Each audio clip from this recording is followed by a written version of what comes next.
extra time. On the eve of the tournament, the three factors that helped India win in 2013 was the success of Rohit and Shikhar, the fielding, and Ashwin and Jadeja. The one new element that has been added this time is Bhuvi and Bumrah. Could you talk about these two guys, especially in the first 10 overs and in the death overs where they have actually made a mark? Well, outstanding, especially the last two games. They've been terrific initially and in the later stages as well. They have wicket-taking ability, which is always something that the opposition knows. So they're always careful going hard against these two guys. And yeah, I mean their lengths after the Sri Lanka game, the length and line is been impeccable. So consistent, bowling close to the batsman, always there with an opportunity to get a wicket, as I mentioned. So even in conditions which are not offering too much, bowling such lines that we can produce, wicket-taking opportunities. So big credit to both of them for getting us where we stand right now. A lot of credit goes to both of them as well for bowling the way they have, for having bowled the way they have in the last two games.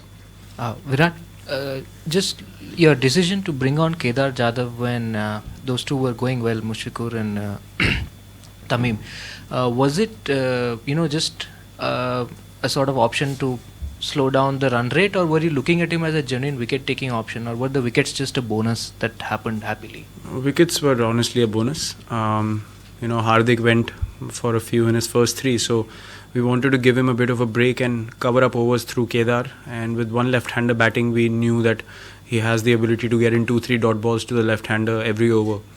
But ended up, changing the whole game for us. When moves like these pay off, I wouldn't take the whole credit. Obviously, I asked MS as well, and we both decided that Kedar is a good option at the moment. And he bowled really well. I mean, credit to him. He doesn't bowl much in the nets, but he's a smart cricketer. He knows where the batsman will get troubled, and if you can think like a batter when you're bowling, it's obviously a bit of an advantage to any bowler. So I think that he executed today perfectly. Virat, your innings today was again like a masterclass. I mean, in this tournament especially, you have taken the less glamorous role and you have left the flamboyant part to the openers or to other batsmen. How difficult or how easy has it been adjusting to this? Well, it's not been difficult at all. I'm really enjoying the way I'm batting. For me, the number of runs do not matter at this stage. I'm really enjoying the process, and something which is, giving me joy is that whatever I'm practicing and how I prepared after the IPL is paying off in this tournament. So I'm pretty happy getting the team across the line, honestly. It doesn't matter whether it's 3 figures or 2 or even 1. I want to apply myself in any situation possible. Last game was a bit more challenging in terms of chasing a low total, and we lost one early wicket, so I had to apply differently. But today again, the way Rohit and Shikhar batted, it just gave me so much confidence sitting in the change room. These guys just went out, and especially Shikhar, the way he took off was outstanding. Those two guys really dent the opposition mentally, and then you can come in and play your shots, and once you get going, the wicket was obviously very nice to bat on as well. I don't want to take all the credit. It was a beautiful wicket to bat on, and the outfield's quick, so I think it was great conditions to bat today, and as batsmen you do want to capitalize. Yeah, Virat, just wanted to know about Rohit, since he has been rested for the tour of West Indies, today he batted, so is it a conscious decision, just considering that he's coming back to international cricket after a long time, to preserve him, looking at the season, what's the plan? Yeah, Rohit has come back and really had a full IPL season, which has been hectic. They reached the finals, so he got lesser rest than anyone else. Plus, he had a massive hip surgery, so muscles around that area are always vulnerable. And today also he felt a bit of stiffness in his right knee, and we decided, the smart decision is to rest a guy who's playing. There's no doubt about Rohit's ability and what he brings to the team. We need to protect him, going further, because later half of the year we have massive tours coming up, and his batting contribution will be a huge factor for us. So we want him to be careful, because after a massive surgery you do need to be careful. If you push yourself a little too hard, then it snaps again, you're out for 7-8 months. So I think it's a conscious decision by everyone to give him a break. he's making the most of the form he's in right now, and I'm sure, he also knows and understands the whole situation. Virat, congratulations again. Any thoughts as yet on the All Asia final on Sunday? No. Thank you, sir. Well, it's going to be similar, but what have you made of Pakistan's campaign so far? And obviously from the first game when you wipe the floor with them, to come back and now meet you in a final and knock it, the hosts out who look so good in the semis, you must be impressed. Yeah, very impressed. The turnaround's been magnificent. Obviously, if you reach the finals, you have to play some good cricket, and credit to them, they've turned around things for themselves really well, and they've beaten sides that look really strong against them, but the belief just showed on the field, the way they played together as a team.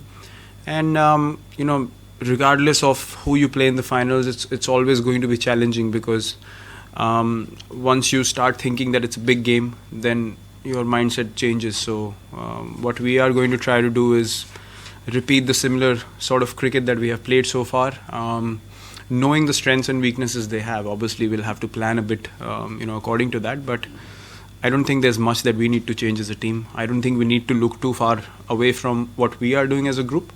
I think if we focus on our skills and our abilities and believe in ourselves on that particular day, then we'll give ourselves a good chance to go out there and do some good things for the team.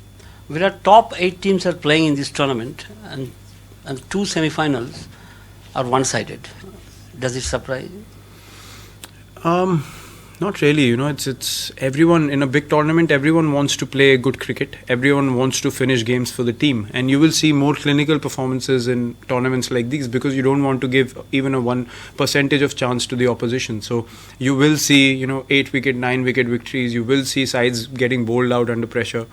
So and the opposition will capitalize. Once you see an opportunity, you have to seize that particular moment and grab it with both hands. And today we just felt like the wicket is so good, so there's no need for us to play a stupid shot and let the opposition in unnecessarily. We're able to rotate strike easily, and that's something we're working at practice. So whatever we're doing in practice, it's showing on the field, and we're practicing smart, and that's why we're able to play in a manner that we're not putting ourselves under pressure. So you will see these kind of results, because teams obviously want to have absolute clear-cut victories and not give anything to the opposition.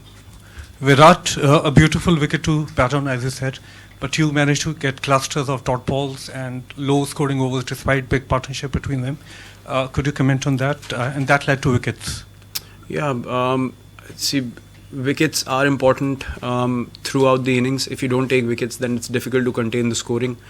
As I said, Kedar's spell was probably the difference in the game for us when we were bowling, and he got us those breakthroughs, and then we were able to build on it. And I think the wicket was easily 310 par wicket, and to get 260, to restrict them to 260 on that sort of wicket, they never got away from us, and that was the good thing about our bowling. It wasn't like they were going at 8-9 and over and we had to pull back. We never let them get to 6 and over as well. So I think from that point of view, it was very clinical by the bowlers, especially looking at how flat the wicket was. I think they adapted really well. You don't want to talk about the final leg, I take it, but the authenticity of the win, does it make a statement to the opposition? If you were to be other side and the opposition wins this way, do you get rattled? There are no statements in this game, honestly. On the day you arrive, if you're not feeling well mentally, it doesn't matter whether you got 100 or whether you had a convincing victory. And if you've scored 0 or you've lost and you feel great on the day, you can win the game of cricket. That's how this game goes, and that's the beauty of this game. No one's a winner beforehand, and you can't predict anything in this game. We've seen some really surprising results, and it's been amazing for the fans to watch and for the players to be a part of as well. So we just want to enjoy the finals, and we deserve to be there. We played some really good cricket. We're not going to take anything for granted, for sure. It doesn't matter whether we win by 9 wickets, we win by 1 wicket. We're just going to go there and try to do the same things again and again. Be boring as a team, and hopefully the results will come.